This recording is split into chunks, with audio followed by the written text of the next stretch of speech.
Hello my dear friends, ചിത്രകലാ ബാലപാഠത്തിൻ്റെ 4ാമത്തെ ക്ലാസ്സിലേക്ക് എല്ലാവർക്കും സ്വാഗതം. നമ്മൾ ആദ്യം 1ാമത്തെ പാഠത്തിൽ നമ്മൾ പഠിച്ചത് സ്ക്വയറുകൾ ഉപയോഗിച്ച് നമ്മൾ പല ഒബ്ജക്റ്റുകളും വരയ്ക്കുന്നതിനെക്കുറിച്ച് നമ്മൾ പഠിച്ചു. ഒന്നിലധികം ഒബ്ജക്റ്റുകളെ കുറിച്ച് നമ്മൾ പഠിച്ചു. സമചതുരം ഉപയോഗിച്ചിട്ട് അതിൻ്റെ വാനിഷിങ്, എങ്ങനെയാണ് അതിൻ്റെ വശങ്ങൾ വരയ്ക്കുന്നത് എന്ന് പഠിച്ചു. അങ്ങനെ നമ്മളതിന് 2 വാനിഷിങ് പോയിൻ്റുകൾ പഠിച്ചു. 2 പോയിൻ്റ് വാനിഷിങ്. അപ്പോൾ അതിൻ്റെ മുകൾവശം എങ്ങനെ നമുക്ക് വരയ്ക്കാം എന്ന് പഠിച്ചു. അങ്ങനെ തന്നെ നമ്മളതിനെ ഒരു ലാൻഡ്സ്കേപ്പിലേക്ക് പതുക്കെ എങ്ങനെ അതിനെ കൊണ്ടുപോകാം, വാനിഷിങ്ങിനെ എങ്ങനെ ലാൻഡ്സ്കേപ്പിലേക്ക് കൊണ്ടുപോകാം എന്നുള്ള ക്ലാസ് നമ്മൾ കഴിഞ്ഞ 2-3 ക്ലാസ്സുകളിലൂടെ നമ്മൾ പഠിക്കുകയുണ്ടായി. ആ കൂട്ടത്തിൽ തന്നെ നമ്മൾ പറഞ്ഞു വന്നത്, ഇങ്ങനെ വസ്തുക്കളുടെ വലിപ്പം കുറച്ച് വരയ്ക്കുന്നത് മാത്രമല്ല, അതിൻ്റെ കളറുകളൂടി നമ്മൾ വാനിഷിങ്ങിലേക്ക് കൊണ്ടുപോകുന്നതും നമ്മൾ പറഞ്ഞിരുന്നു. അങ്ങനെ കളറുകൾ വാനിഷ് ചെയ്തു പോകുന്നതിന് നമ്മൾ കളർ വാനിഷിങ് എന്ന് നമ്മൾ പറയുകയുണ്ടായി. അപ്പോൾ ഇവിടെ നിൽക്കുന്ന ഓരോ ഒബ്ജക്റ്റുകളും ഇത് ദൂരേക്ക് പോകും തോറും അത് കളറ് ചെറുതായി കളറ് കുറഞ്ഞ് കാണാൻ പറ്റാത്തതുപോലെ അപ്രത്യക്ഷമാകുന്ന, അതാണ് വാനിഷ് ചെയ്യുക എന്ന് പറയുന്നത്, അല്ലേ? അങ്ങനെ അതിനെക്കുറിച്ച് നമ്മൾ പറഞ്ഞു. അപ്പം നമുക്ക് ഇത്രയും മരങ്ങൾ ഇങ്ങനെ നമ്മൾ വരച്ചത്, ഇതിനെ നമുക്ക് ഓരോ ലെയറുകളായി, ഓരോ അടുക്കുകളായി നമുക്ക് ഒരു നല്ല ലാൻഡ്സ്കേപ്പ് ചെയ്ത് പോകാനാണ് നമ്മൾ ഉദ്ദേശിക്കുന്നത്. അപ്പോൾ ഓരോ ലെയറുകൾ, ഇത് ഈ ആകെയുള്ള പേപ്പറിൻ്റെ ഏകദേശം സെൻറ്ററിൽ നിന്ന് കുറച്ചും കൂടി മുകളിലേക്കാണ് ഇതിവിടെ നിൽക്കുന്നത്. അപ്പോൾ ആ സെൻറ്ററിലേക്ക് വരാതെ കുറച്ചും കൂടി മുകളിലേക്ക് നിൽക്കുന്ന ഏറ്റവും ലാസ്റ്റിൽ കാണുന്ന പോർഷനെ നമ്മൾ ഒരു നേർരേഖയിൽ ഇങ്ങനെ ചെയ്താൽ പേപ്പറിനെ നമ്മൾ ഇങ്ങനെ ഡിവൈഡ് ചെയ്യുകയാണ്. അപ്പോൾ ഈ ഒട്ടും കാണാത്ത എന്ന് പറഞ്ഞാൽ ചെറുതായിട്ട് മാത്രം കാണുന്ന ആ ഒബ്ജക്റ്റുകളെ ഈ ഒരു നേർരേഖയിൽ മൊത്തത്തിൽ കൊണ്ടുവരാം. അവിടെ ഒരു പക്ഷേ മരങ്ങളാകണമെന്നില്ല, വീടുകളാകാം, മലകളാകാം, മറ്റൊരുപാട് ഒബ്ജക്റ്റുകൾ അവിടെ വരാം, അല്ലേ? അതിനുശേഷം അതിൻ്റെ തൊട്ടിപ്പുറത്തുള്ള 2ാമത്തെ ലെയറുകളെ നമുക്ക് അടുത്ത രീതിയിലേക്ക്, അതിൻ്റെ തൊട്ട് താഴെ നമുക്കതിനെ സെറ്റ് ചെയ്യാൻ പറ്റും. അടുത്ത 3ാമത്തെ ലെയർ, 4ാമത്തെ ലെയർ, 5ാമത്തെ ലെയർ, 6ാമത്തെ ലെയർ, അങ്ങനെ ചിലപ്പോൾ 100 കണക്കിന് ലെയറുകൾ ഉണ്ടാകും. ഏറ്റവും നിയറസ്റ്റിൽ വരുന്നത് ഏറ്റവും പേപ്പറിൻ്റെ താഴെ വരുന്ന ഒരു ലെയറായി നമുക്കിതിനെ പരിഗണിക്കാം. അപ്പോൾ ഇങ്ങനെ പല ലെയറുകളായി ഇങ്ങനെ അങ്ങോട്ട് പോകും. അപ്പോൾ എൻ്റെ വാനിഷിംഗ് എന്ന് പറയുന്നത് യഥാർത്ഥത്തിൽ ഈ ഒരു പോയിന്റിൽ മാത്രമല്ല വരുന്നത്, ആ പോയിന്റുകൾ കൂടിച്ചേരുന്ന ഈ ഒരു രേഖയിലെ എല്ലായിടത്തും ആ വാനിഷിങ്ങുകൾ ഉണ്ടാകാം. ഇവിടെ നിന്ന് ഇങ്ങനെ വാനിഷിങ് ഉണ്ടാകാം, തൊട്ടടുത്ത പോയിന്റിൽ ഇങ്ങനെ വാനിഷിങ് ഉണ്ടാകാം, ഒരു പക്ഷേ ഇവിടുന്ന് ഇങ്ങനെ വാനിഷിങ് ഉണ്ടാകാം. ഇങ്ങനെ പലതരത്തിൽ ഒരു പ്രകൃതിയെ വരയ്ക്കുമ്പോൾ വാനിഷിങ്ങുകൾ ഉണ്ടാകാം. അപ്പോൾ വാനിഷിങ് പോയിൻ്റ് എന്നുള്ളത് നമ്മൾ ഉണ്ട്, ആ പോയിന്റുകളെ എല്ലാം കൂടി ചേർത്ത് ഒരു പോയിന്റുകളുടെ ഒരു നിര, അപ്പോൾ അതൊരു ലൈനായിട്ട്, ഒരു രേഖയായിട്ട് മാറുകയാണ്. ഇതിനെ നമുക്ക് വേണമെങ്കിൽ പ്രകൃതിയെ വരയ്ക്കുമ്പോൾ അതിന് നമുക്കൊരു ചക്രവാള രേഖ എന്ന് വേണമെങ്കിലും പറയാം. ഇപ്പോൾ അതിന് താപ്പോട്ട് വരുന്ന പോർഷൻ കടലാകാം, അതിന് മുകളിലോട്ട് വരുന്ന പോർഷൻ ആകാശമാകാം, അല്ലേ? ഇങ്ങനെ പലതരത്തിൽ നമുക്ക് ചിത്രങ്ങൾ വരയ്ക്കുവാൻ കഴിയുന്നുണ്ട്. യഥാർത്ഥത്തിൽ നമ്മുടെ പ്രകൃതിയിലേക്ക് നമ്മൾ നോക്കാമെങ്കിൽ ഒരു പ്രത്യേകത, പ്രകൃതിക്കും യഥാർത്ഥത്തിൽ നമ്മൾ നേരത്തെ പറഞ്ഞതുപോലെ പ്രകൃതിയിലും നമ്മൾ നേരത്തെ പറഞ്ഞതുപോലെ ഒരു സ്ക്വയർ ഉണ്ട് എന്ന് സങ്കല്പിക്കുക. സ്ക്വയറിനെ അവിടെ നിന്ന് ഈ കോണിലേക്കും, ഇവിടെ നിന്ന് ഈ കോണിലേക്കും, ഇവിടെ നിന്ന് ഈ കോണിലേക്കും എന്ന് പറഞ്ഞാൽ ഈ ആകെയുള്ള ക്യാൻവാസിനെ നേരെ കോണോട് കോണെന്ന് വരച്ചു കഴിഞ്ഞാൽ അതിൻ്റെ സെൻട്രൽ കൂട്ടിമുട്ടുന്ന പോർഷനിൽ അതിന് വാനിഷിംഗ് പോയിൻ്റായിട്ട് കാണുകയും ആ വാനിഷിംഗ് പോയിൻ്റ് അവിടെ നിൽക്കെ തന്നെ ഈ പോർഷനിൽ ഒരു സ്ക്വയർ രൂപത്തിലാണെന്ന് സങ്കല്പിക്കുകയും ചെയ്താൽ നമുക്ക് ഇതിന് മുകളിലുള്ള ഈ പോർഷനെ മൊത്തം ആകാശമായിട്ട് നമുക്ക് കാണാം. ഈ താഴെയുള്ള പോർഷനെ നമുക്ക് എർത്ത്, ഭൂമിയായിട്ട് നമുക്ക് സങ്കല്പിക്കാം. നമ്മുടെ വശങ്ങളിലുള്ള ഒബ്ജക്റ്റുകളെ നമുക്കിവിടെ സൃഷ്ടിക്കാം. നമുക്ക് നേരെ അഭിമുഖമായി വരുന്ന ഒബ്ജക്റ്റുകളെ നമുക്ക് ഇവിടെയും സൃഷ്ടിക്കാൻ പറ്റും. ഇങ്ങേ വശത്ത് വരുന്നത് ഇവിടെയും സൃഷ്ടിക്കുക. യഥാർത്ഥത്തിൽ ഇങ്ങനെ നോക്കാമെങ്കിൽ നമ്മുടെ ഒരു ബെഡ്റൂം പോലെയാണ്, നമ്മുടെ ഒരു വീടിൻ്റെ ഒരു റൂം പോലെ നമുക്ക് നേരെ അഭിമുഖമായി വരുന്നിടത്തെ ഒരു ഭിത്തി, അതിൻ്റെ താഴെ നമ്മുടെ തറഭാഗം, ടൈലൊക്കെ ഇട്ടേക്കുന്ന പോർഷൻ, മുകളിൽ റൂഫ്, ഫാനൊക്കെ കിടക്കുന്ന സ്ഥലം, സൈഡ് ഭിത്തി, അല്ലേ? ഇതൊരു ഇങ്ങനെ അങ്ങോട്ട് നോക്കിയാൽ ഇവിടെ നിന്ന് ദൂരേക്ക് പോകുന്ന ഒരു റൂം പോലെയാണ് നമുക്കിതിനെ കാണാൻ കഴിയുന്നത്. ഇതിനെ തന്നെയാണ് നമ്മൾ മുകൾ വശം ആകാശമാക്കുന്നു, സൈഡിലുള്ള മരങ്ങളോ കെട്ടിടങ്ങളോ ഒക്കെ അവിടെ വരയ്ക്കുന്നു, താഴെ നമ്മൾ ഈ എർത്ത്, ഭൂമി, അത് പക്ഷേ ഒരു വഴിയാകാം, അല്ലെങ്കിൽ ഒരു വലിയ വിശാലമായ ഗ്രൗണ്ടാകാം, വിശാലമായ പ്രദേശമാകാം, പച്ചിപ്പുള്ള പ്രദേശമാകാം, ഇവിടെയൊക്കെ മരങ്ങൾ നിൽക്കുന്നു, അല്ലെങ്കിൽ മറ്റു സാധനങ്ങൾ നിൽക്കുന്നു. ഈ പോർഷൻ കുറച്ചും കൂടി ചെറുതായി വരയ്ക്കുവാണെങ്കിൽ കുറച്ചും കൂടെ അങ്ങോട്ട് ദൂരമുള്ളതായി, പിന്നെയും ദൂരമുള്ളതായി ഭവിക്കുകയും അതൊരു പോയിന്റിലേക്ക് ചെല്ലുമ്പോൾ ഒരുപാട് ദൂരം അതിലേക്ക് വരികയും ചെയ്യും. ഇങ്ങനെ ഈ ഒരു പോയിന്റിനെ നമ്മൾ മുൻപേ പറഞ്ഞതുപോലെ പോയിന്റുകളുടെ ആ വാനിഷിംഗ് പോയിന്റുകളുടെ എല്ലാത്തിൻ്റെയും പോയിന്റുകളെ നിരത്തി നിർത്തി ഒരു രേഖ നമുക്കിവിടെ വരച്ചാൽ ഈ രേഖ നമ്മൾ വാനിഷിംഗ് പോയിന്റുകളായി ഉപയോഗപ്പെടുത്തും. ഒരുപക്ഷേ ഒരു വസ്തുവിൻ്റെ അല്ലെങ്കിൽ ഒരു പ്രകൃതിയുടെ വാനിഷിംഗ് പോയിന്റ് ഇങ്ങനെ വരാം, അല്ലേ? അല്ലെങ്കിൽ ഇവിടെ നിന്ന് ഇങ്ങനെ വരാം, സെൻട്രലിൽ നിന്ന് ഇങ്ങനെ വരാം, സൈഡിൽ നിന്ന് ഇങ്ങനെ വരാം. പലയിടത്തുനിന്നും പലതരത്തിൽ അതിനെ നമുക്ക് വരച്ചെടുക്കാൻ പറ്റും. അപ്പം നമ്മൾ ചെയ്യുമ്പോൾ പേപ്പറിൻ്റെ ഏകദേശം സെൻറ്ററിന് പിടിക്കാതെ കുറച്ച് താഴേക്ക് മാറ്റിയോ അല്ലെങ്കിൽ കുറച്ച് മുകളിലേക്ക് മാറ്റിയോ ആദ്യം നമ്മളൊരു വാനിഷിംഗ് പോയിൻ്റുകളുടെ രേഖ നമ്മൾ വരയ്ക്കുകയാണ്. ഇങ്ങനെ ഒരു വര ഒരു പേപ്പറിൽ ഇങ്ങനെ ഇതിൻ്റെ സെൻറ്ററിൽ നിന്ന് ഇച്ചിരി കൂടെ മുകളിലോട്ടോ അല്ലെങ്കിൽ ഇച്ചിരി കൂടെ താപ്പോട്ടോ മതി. സെൻറ്ററിൽ വരയ്ക്കാതിരിക്കുന്നതാണ് കുറച്ചും കൂടെ അതിന് സൗന്ദര്യം കൂടുതൽ ഉണ്ടാകുന്നതെന്നാണ് പറയപ്പെടുന്നത്. അതുകൊണ്ട് തന്നെ മുകളിലോട്ട് മാറ്റി ഒരു രേഖ നമ്മൾ വരയ്ക്കുന്നു.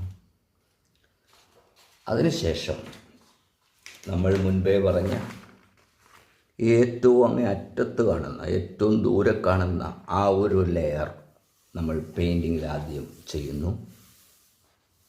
പെയിൻറ്റിങ്ങിൽ ചെയ്യുമ്പോൾ ആകാശമാണ് ഇതിന് മുകളിലോട്ടെങ്കിൽ ആകാശത്തിൻ്റെ ഈ വരയോട് ചേർന്ന് വരുന്ന ഭാഗം കുറച്ചേറെ ലൈറ്റായിരിക്കും. മേപ്പോട്ട് വരുന്ന ഭാഗമായിരിക്കും നമുക്ക് ഏറ്റവും അടുത്ത് അനുഭവപ്പെടുന്നത്. ഏറ്റവും അടുത്ത് അനുഭവപ്പെടുന്ന ആകെയുള്ള ഇതിൻ്റെ ഈ പോർഷനുമാണ് ഏറ്റവും അടുത്ത്. ഇതിൽ നിന്ന് ഇങ്ങനെ അങ്ങോട്ട് പോകും തോറും, ഇവിടുന്ന് ഇങ്ങോട്ട് വരും തോറും അകലം കൂടുന്നു, ഇവിടുന്ന് ഇങ്ങോട്ട് വരും തോറും അകലം കൂടുകയാണ്. അപ്പോൾ വാനിഷിംഗ് പോയിൻറ്റിൻ്റെ യഥാർത്ഥത്തിൽ ആ പോയിൻറ്റുകൾ ചേരുന്ന ഒരു രേഖയായി നമ്മളിതിനെ സങ്കല്പിക്കുമ്പോൾ ഇവിടെ നമ്മൾ മുൻപേ പറഞ്ഞ ആദ്യത്തെ ഏറ്റവും കൂടുതൽ ലൈറ്റുള്ള ഒബ്ജക്റ്റുകൾ നമ്മളിവിടെ വരയ്ക്കുന്നു. അതിനുശേഷം രണ്ടാമത്തെ ലെയർ, അടുത്ത ലെയറിലേക്ക് നമ്മൾ ഇവിടെ വർക്ക് ചെയ്യുന്നു. അടുത്ത ലെയർ ഇവിടെ ഒബ്ജക്റ്റുകൾ താഴേക്ക് വരും തോറും അതിൻ്റെ ഉയരവും മേപ്പോട്ട് കൂടിക്കൊണ്ടേയിരിക്കും. ഇവിടെ വലിയൊരു ഒബ്ജക്റ്റ് ഉണ്ടെങ്കിൽ ആ ഒബ്ജക്റ്റ് താഴ്വശവും താഴുകയും മുകൾവശം ഒരുപാട് മേപ്പോട്ട് പോവുകയും ചെയ്യും. അപ്പോൾ ഇവിടെയും ഇങ്ങനെയാണ് അതിൻ്റെ യഥാർത്ഥത്തിൽ. ഇവിടെ നിന്ന് ഇങ്ങനെ വാനിഷിംഗ് ഉണ്ടാകും, ഇവിടെ നിന്ന് ഇങ്ങനെ വാനിഷിംഗ് ഉണ്ടാകും. അപ്പോൾ ഇങ്ങനെ നമുക്ക് ഓരോ ലെയറായി ചിലപ്പോൾ ഒത്തിരി ലെയറുകൾ ഇതിനകത്ത് ഉണ്ടായേക്കാം. നമുക്കിപ്പോൾ കുറച്ച് ലെയറുകൾ മാത്രം ഉപയോഗിച്ച് ഒരു ചിത്രം നമുക്ക് പെയിൻറ്റിങ് ചെയ്യാം.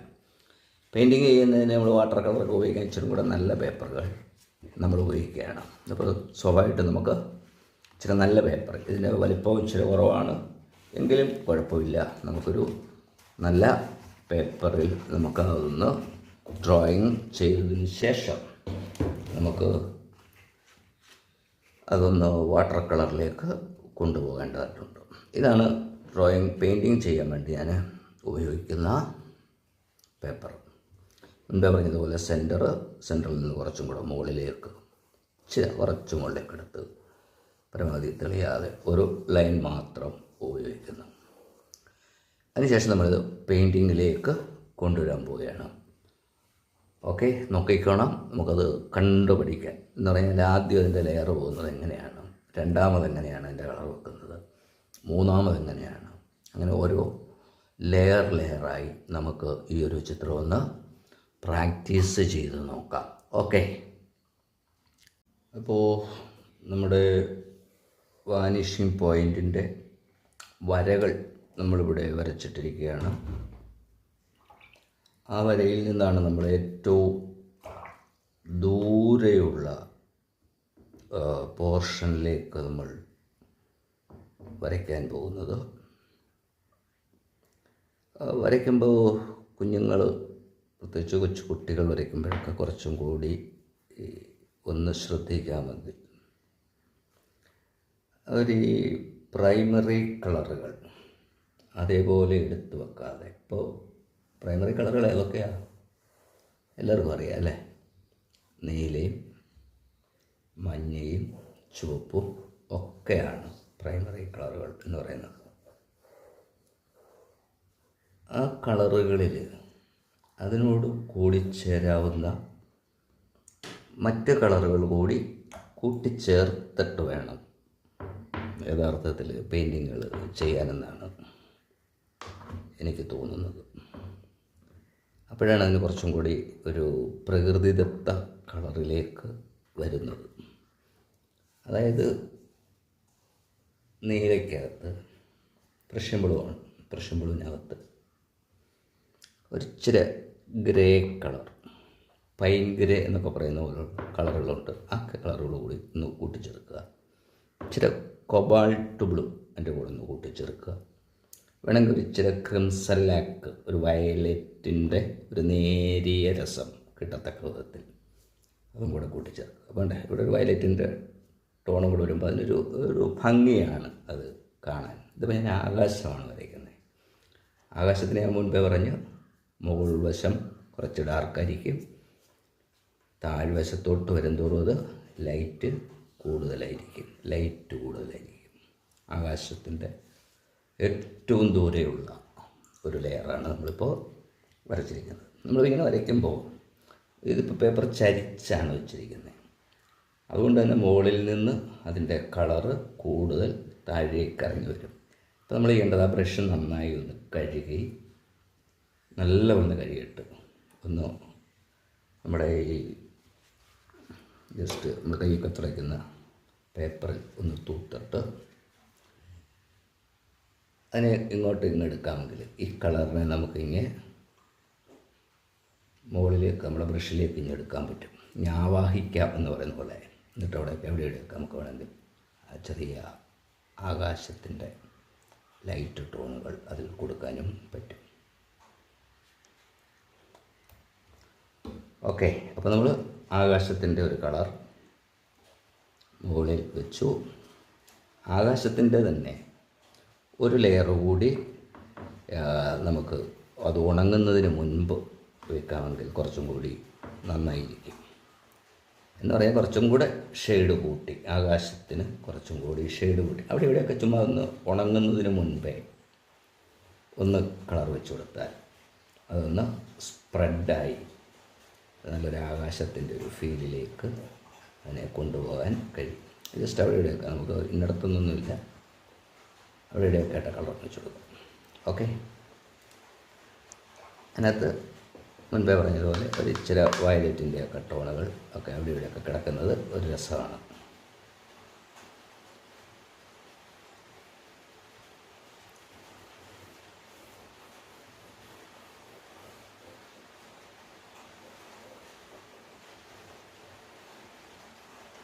ജസ്റ്റ് ഒരാകാശം അല്ലേ. ഒരു പോകുമ്പോഴും അതിന് ചെറിയൊരു തോന്നൽ അവിടെയൊക്കെ ഉണ്ടാക്കാം, ലൈറ്റായിട്ട് വരും.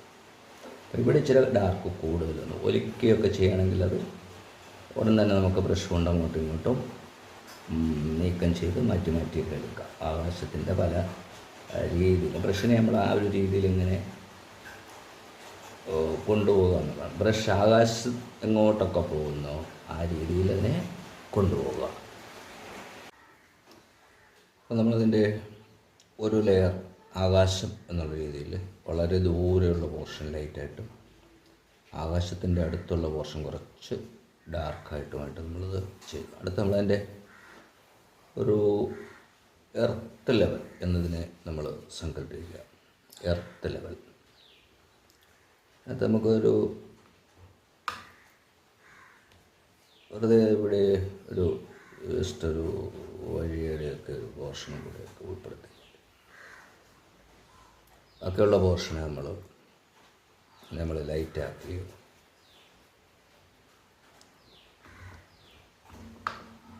പല ടോണുകളിൽ താഴോട്ട് വരുമ്പോൾ അതിന് ഇച്ചിരി ഡാർക്കൊക്കെ കൊടുത്ത്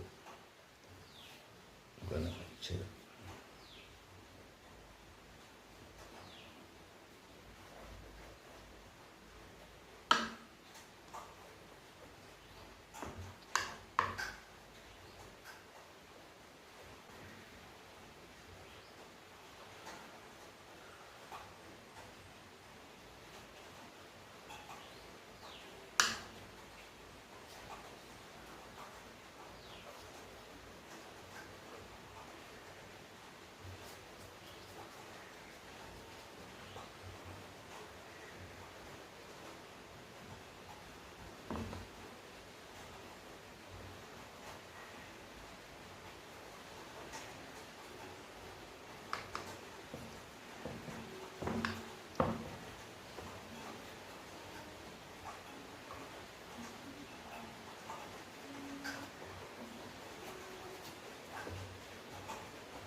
അപ്പോൾ നമ്മൾ വെറുതെ ഒന്ന് വാഷ് ചെയ്ത് ഇങ്ങനെ ഇട്ടു. അപ്പോൾ തന്നെ വാഷ് ചെയ്തപ്പോൾ തന്നെ നമുക്ക് മനസ്സിലായി ദൂരെയുള്ളത് ലൈറ്റായിട്ട് വാഷ് ചെയ്യുന്നു, കുറച്ച് അടുത്തോട്ട് വരും തോറും അത് ഇച്ചിരി ഡാർക്കായിട്ട് നമ്മളൊന്ന് വാഷ് ചെയ്ത് അവിടെയൊക്കെയുള്ള കളർ ടോണുകൾ അല്ലേ, അതിൻ്റെ ലൈറ്റ് ആൻഡ് ഷെയ്ഡുകളൊക്കെ നമ്മൾ ചുമ്മാ വെറുതെ ഒന്ന് വാഷ് ചെയ്ത്. ഇനി നമ്മൾ ഇത്രയും ചെയ്തതിന് ശേഷം നമ്മൾ മുൻപേ പറഞ്ഞ വാനിഷിങ് പോയിൻറ്റുകൾ ആ ഒരു നേർരേഖയിൽ നിൽക്കുന്നു. അവിടേക്ക് നമ്മൾ ഏറ്റവും ദൂരെയുള്ള ഒബ്ജക്റ്റുകളെ നമ്മൾ ഒന്ന് വരയ്ക്കുന്നതിന് വേണ്ടിയിട്ട് ലൈറ്റായിട്ട്, വളരെ ലൈറ്റായിട്ട് ഇവിടെ കണ്ടോ വെള്ളം കൂടുതൽ ചേർത്ത് ലൈറ്റായിട്ട് നമ്മളിവിടെ അപ്ലൈ ചെയ്യുന്നു. അത്രയും മുകളിലേക്ക് ചെയ്യുമ്പോൾ ആ മുകളിലോട്ടുള്ളത് താപ്പോട്ടും കൂടി ഉണ്ടാകുമെന്ന് നമ്മൾ നേരത്തെ പറഞ്ഞിരുന്നു. അത് ജസ്റ്റ് ഒന്ന് അവിടെ നിന്ന് വശം ദൂരെ നിൽക്കുന്നത് വളരെ ലൈറ്റാണ്. അത് ഒരു കളർ മാത്രമല്ല, അതിന് നമുക്ക് പല കളർ ടോണുകളിലൊക്കെ നമുക്കതിനെ ഉപയോഗിക്കാം. ഒരു ലൈറ്റായിട്ട് താഴോട്ടും കൂടെയൊക്കെ രണ്ട് ചെറിയൊരു പോർഷൻ വരുന്നുണ്ട്. അപ്പോൾ സ്വാഭാവികമായിട്ടും എന്താ സംഭവിക്കുന്നത്, ആ കളർ വാനിഷിങ്ങിൻ്റെ രേഖ നമ്മൾ വരച്ചിട്ടത് അവിടെ നിന്നത് അപ്രത്യക്ഷമാകുകയാണ്. അതിൻ്റെ മുകളിലൂടെയാണ് നമ്മളിത് വരയ്ക്കുന്നത് അല്ലേ. അപ്പോൾ നമ്മൾ വരച്ച് പതുക്കെ എടുക്കാൻ പോവുകയാണ്. ഇനി നിങ്ങളതൊന്ന് ശ്രദ്ധിച്ചിരിക്കുക. നമുക്കൊരു ചെറിയ പാട്ടുമൊക്കെ കേട്ടുണ്ട്, നമുക്കിത് വരയ്ക്കാം. ഓക്കെ.